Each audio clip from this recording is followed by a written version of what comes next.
Delhi blast case की जांच में एक बहुत बड़ी एक ताज़ा अपडेट आई है। और ये अपडेट ऐसी है जिसने पूरी जांच को एक ऐसे मोड़ पर लाके खड़ा कर दिया है जहां से कई नए सवाल पैदा हो गए हैं। तो चलिए समझते हैं कि आखिर हुआ क्या है।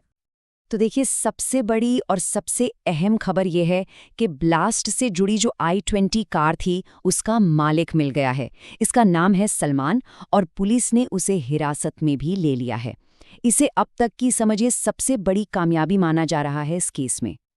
जी हाँ, ये वाकई एक बहुत बड़ी कामयाबी है। जानते हैं, कई बार ऐसा होता है कि कोई केस एक जगह आकर ठहर सा जाता है और फिर एक छोटा सा सुराग, बस एक छोटा सा क्लू पूरी कहानी को आगे बढ़ा देता है। और यहाँ वो क्लू है ये i20 कार। तो हुआ ये कि सबसे अहम सबूत थी ये i20 कार, जिसका ब्लास्ट से कोई न कोई कनेक्शन था।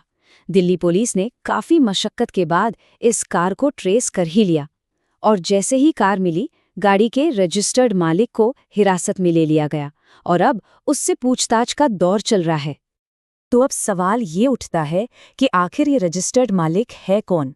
ऐसा माना जा रहा है कि बस इस एक शख्स की पहचान से ही इस केस की कई उलझी हुई गुत्थियां सुलझ सकती हैं। तो जैसा कि इस सामने आया है, गाड़ी का रजिस्टर्ड मालिक सलमान नाम का एक शख्स है। पुलिस की सारी उम्मीदें, सारी जांच की दिशा अब इसी शख्स से होने वाली पूछताछ पर टिकी हुई है। लेकिन कहानी में ट्विस्ट तो अब आता है। ठीक उसी वक्त जब पुलिस को लगा कि केस बस सुलझने ही वाला है, हिरासत में लिए गए इस शख्स ने कुछ ऐसा कह दिया जिसने जांच की पूरी दिशा ही पलट दी। जी हाँ, बिल्कुल यही। सलमान ने शुरुआती पूछताछ में ही पुलिस को साफ साफ बता दिया कि वो ये कार बेच चुका था। अब ये एक ऐसा दावा है जिसने पुलिस को भी सकते में डाल दिया है और पूरी जांच को एक नए दोराहे पर लाकर खड़ा कर दिया है। तो अब देखिए, मामला फंसा कहाँ है। एक तरफ है पुलिस की थ्योरी जो ये मानकर चल रही थी कि रजिस्टर्ड मालिक यानी सलमान ही कार इस्तेमाल कर रहा था। वहीं दूसरी तरफ है सलमान का दावा जो कहता है कि कार तो बिक चुकी थी, यानी इसका असली मालिक अब कोई और है। तो अब पुलिस के सामने जो सबसे बड़ी चुनौती है वो है सलमान के इस दावे को वेरीफाई करना। अब जांच का अगला और सबसे जरूरी कदम यही होने वाला है।